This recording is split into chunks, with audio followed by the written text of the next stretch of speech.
Salut à tous, on fait le point ensemble sur ce qui s'est passé hier et ce qui nous attend aujourd'hui. D'un point de vue macro, il n'y a pas eu grand-chose hier, à part Trump qui fait encore du tarif. Le vrai rendez-vous d'aujourd'hui, c'est l'ISM service. Donnée très importante parce que les services, c'est quand même 80% de l'économie américaine. Donc sans plus tarder, on va passer à l'analyse graphique.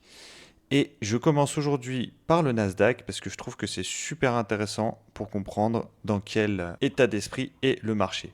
Là, en fait, toute la descente qu'il y a eu, d'ici jusqu'à ici, c'était les tarifs de Donald Trump.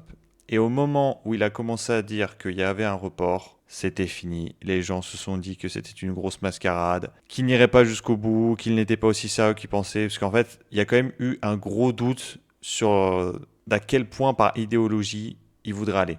Est-ce que vraiment il tiendrait ses positions coûte que coûte, quitte à totalement détruire les États-Unis et à la faire rentrer en récession? Donc, aussitôt que les financiers ont compris que ce n'était que du bluff, hop, on a eu une remontée fulgurante du Nasdaq pour certains analystes qui disent que c'est n'importe quoi, que ça monte trop vite.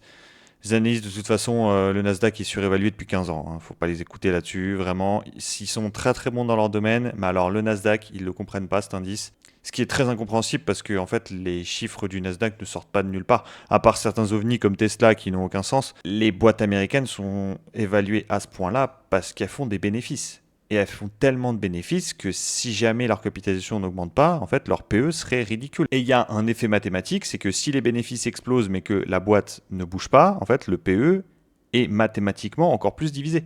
Un PE de 20, après des gros résultats, peut se passer pour un PE de 15. Du coup, forcément, l'action va monter pour rester au minimum à un PE de 20, voire même plus.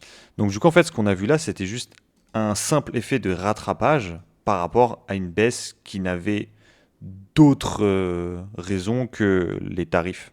Du coup, ce qu'on avait vu hier, c'était le complément de ce gap jusqu'ici. Hop, en début de séance, j'étais venu vous parler de la prise de liquidité d'ici à 9h du mat pour aller ensuite chercher des plus hauts. Et je m'attends à une petite réaction par rapport à la zone qui est juste ici. Hop, tac, on est rentré dans cette zone-là.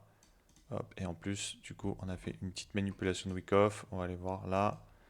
On a le Buying Climax, Automatic Rally et le petit UT qui est très léger mais suffisant pour prendre la liquidité. Peut-être une petite réaction jusqu'ici, aller récupérer, hop, peut-être la petite mèche ici avant d'aller faire des plus hauts. Parce que pour moi, la zone où on va le plus travailler, c'est cette zone juste ici là. Hop, tac. C'est le dernier achat avant toute cette vente. Donc c'est une zone qui va sûrement faire un petit stop, un petit range avant d'aller la liquider pour aller chercher des plus hauts par la suite. Le BTC, quant à lui, vous avez prévenu hier que c'était vachement brouillon et ça l'a été encore pour toute la journée. On a vu qu'il est venu chercher des liquidités au nord. Il est revenu dans son POI et là, il stabilise. Il ne fait pas grand-chose. Je m'attends à ce qu'ils viennent chercher la liquidité juste en dessous là pour agir soit dans la zone juste au-dessus, dans ce qu'on voit ici, hop, la petite mèche ici, ou alors carrément revenir ici, hop, pour faire une continuation haussière. Parce que à moins d'avoir une grosse mèche par rapport au PMI Services à 15h45 qui viennent liquider en haut pour lui donner assez de jus pour aller jusqu'en bas et liquider le daily qu'on voit ici vers les... Hop, on va aller voir le bas, c'est 103 110 afin de revenir dans cette petite mèche pour faire des plus hauts.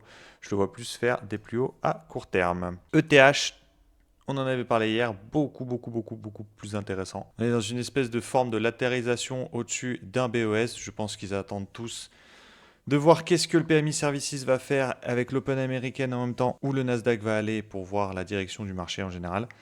Mais de ce que je vois là, ça s'apparenterait à une légère distribution afin sûrement de revenir dans ces zones-là pour aller faire de plus haut. ETH qui vraiment, comme je vous en avais parlé hier, commence à surperformer un peu BTC à court terme, ce qui voudrait dire potentiellement une surperformance aussi des alts, ce qui est très très bon, une diminution de la BTCD et une psychologie qui serait peut-être un peu meilleure, chose qu'on attend tous si on est très exposé comme moi aux altcoins. Donc je le répète, aujourd'hui on sera très dépendant de l'ISM Services aux États-Unis. Si la donnée est flairante, toutes mes analyses graphiques auront servi à rien. On va aller liquider vers le bas tout le monde. Voilà, je vous dis à la prochaine. Tchuss!